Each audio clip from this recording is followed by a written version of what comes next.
இந்த சில்றத்தனமாக நடந்துக்கிறதுன்னு சொல்லுவாங்க. ரொம்ப ஒரு மாதிரி சில்லியான விஷயங்கள்லாம் பண்ணிகிட்டு இருக்கக்கூடிய ஆளாக, ஒன்றும் இல்லாத விஷயத்துக்கு ஓவராக பண்ணுற ஆளாக இருக்கும்ல, அந்த மாதிரி ஒரு ஆளாக தான் பாண்டியன் பல நேரங்களில் இருக்கார். இன்றைக்கி வந்து செந்திலும் மீனாவும் காலில் விழுறாங்க. காலில் விழும்பொழுது ஒவ்வொருத்தங்களுக்கும் ஆசீர்வாதம் பண்ணாமல் நல்லா இருங்கன்னு சொன்னால் முடிஞ்சு. மீனா நீ நல்லா இருப்பா அப்படின்னு சொல்கிறதெல்லாம் ரொம்ப ஒரு சின்ன புத்தி அப்படிங்கலாம். ஸோ அதே மாதிரி தான் வந்து பழனிவேலை சந்தேகப்படுறதும். டக்குன்னு எல்லாரும் முன்னாடியும் வச்சு வந்து தன்னுடைய அவரோட மனைவி முன்னாடிலாம் வச்சு வந்து நீ தான் திருநியாடா, உனக்கு தான் திருட்டு புத்தி உண்டுன்னு சொல்கிறது எல்லாமே வந்து கிறுக்குத்தனம். ஸோ அதுக்கேற்ற மாதிரி தான் இன்றைக்கி வந்து பார்த்திங்க அப்படின்னா ஒவ்வொருத்தவங்களும் இந்த பசங்கள்லாம் தன்னுடைய அப்பாக்களோட இருக்க மெமரிஸ், தன்னுடைய இந்த தீபாவளி மெமரிஸ் எல்லாம் ஷேர் பண்ணிகிட்டு இருக்கும் பொழுதே வந்து பார்த்திங்க அப்படின்னா இல்லை என்ன இருந்தாலும் வந்து எனக்கு எல்லாமே வருத்தமான விஷயமா தான் தோணுது அப்படின்னு செந்தில் சொல்கிறாரு. ரெண்டும் மிக்சடாக வந்து பழனிவேலுக்கும் கதிருக்கும் இருக்குது. எல்லா சந்தோஷமான விஷயத்தை மட்டும் சரவணன் நினச்சிட்டு இருக்காரு.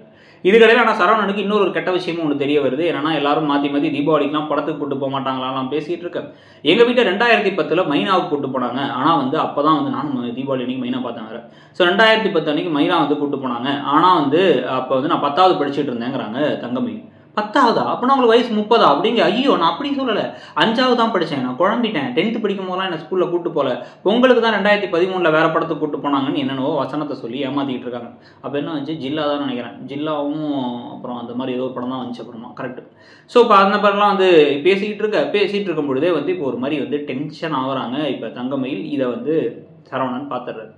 சரவணன் பார்த்து அவர் என்ன பண்ணுறாரு அப்படின்னா வந்து என்னடா அது ஏதோ தப்பாக தெரியுது அப்படின்னு முடிவு பண்ணி அவர் வந்து என்ன பண்ணுறாரு, இதை பற்றி விசாரிக்க போகிறாரு. அது ஒரு பக்கம் போகுது. காலையில் எல்லாரும் எந்திரிச்சு சீக்கிரமாகவே, நைட் லேட்டாக படுத்தாலுமே சீக்கிரமாக எந்திரிச்சு ஒவ்வொருத்தங்களையா வந்து 4 மணிக்கே எழுப்பிடுறாங்க. இப்போ வந்து போயிட்டு ஒவ்வொருத்தவங்களும் என்ன பண்ணுறாங்க, தங்கமயில் அவங்களாவே எந்திரிச்சிடுறாங்க. பழனிவேல் எந்திரிச்சு சுகன்யாவை எழுப்புறாரு.